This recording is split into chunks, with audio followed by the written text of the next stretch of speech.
Okay, and we're back for step 3. We're going to insert our motherboard inside the case.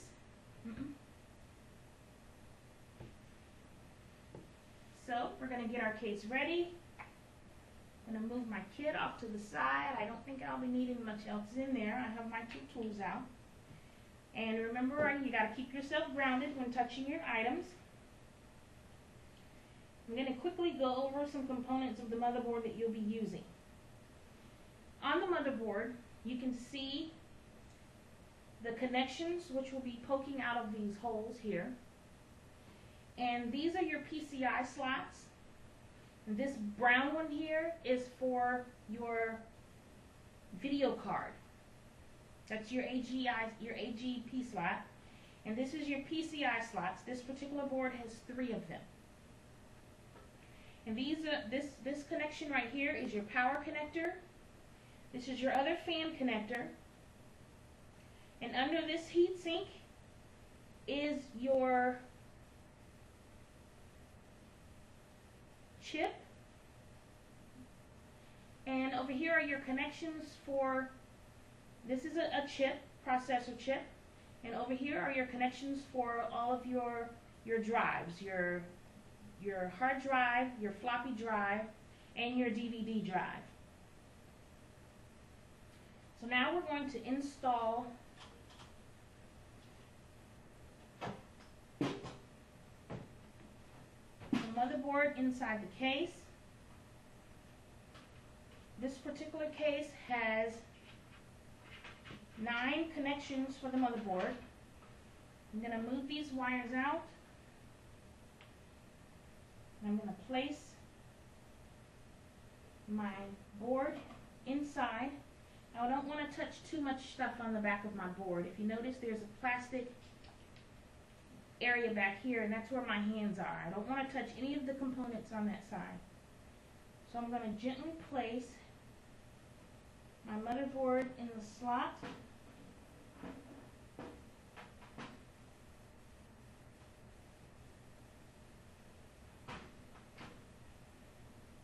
And you have to kind of jiggle it a little bit, very gently, to get your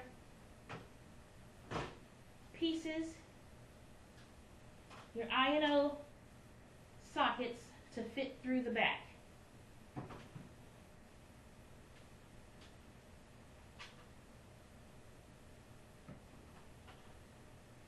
And once you have that in, you want to kind of sit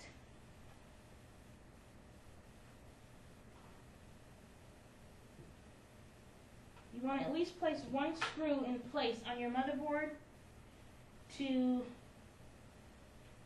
hold it in place while you make sure all of your spacers are set.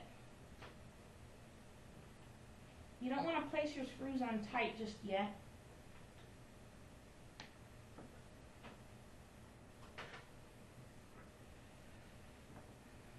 Okay, and I flipped the motherboard. I took the case off of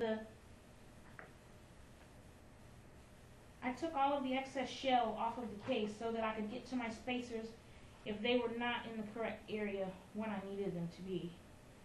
So I'm placing my screws in loosely.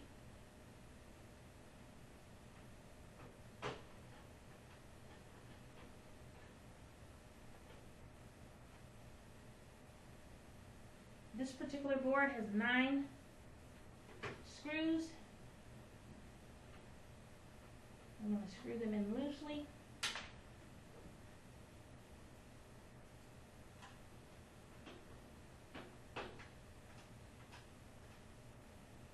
Now I have one spacer that I cannot see, so I'm going to have to flip my case over to find that spacer.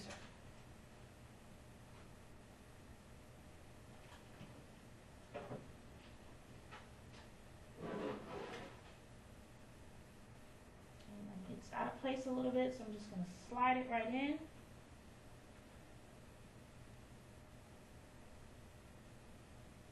And that should be right where I need it to be.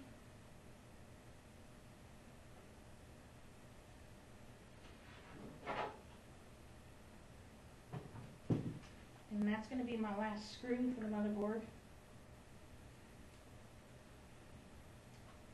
And now I can tighten all of my screws.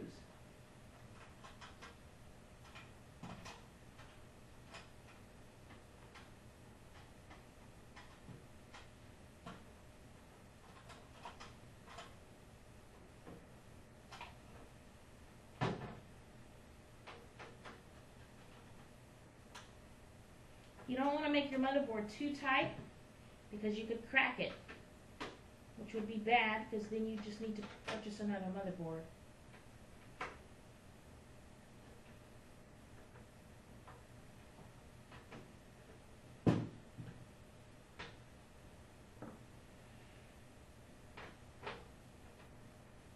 Okay.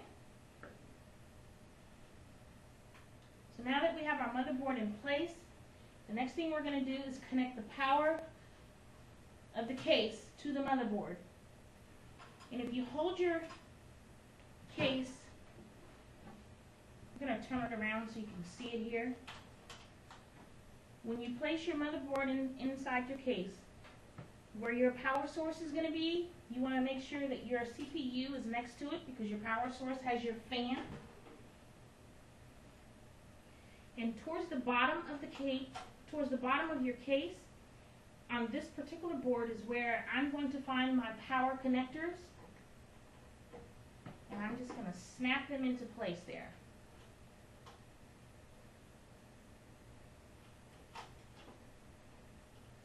And they're right beside each other. They only go in one way.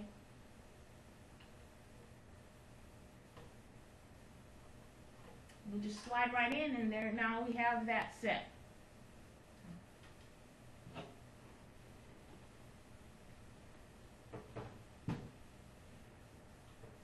Okay, on our next step, we're going to insert our power source, and we're going to insert our PCI slots and our drives. Alrighty, stay tuned.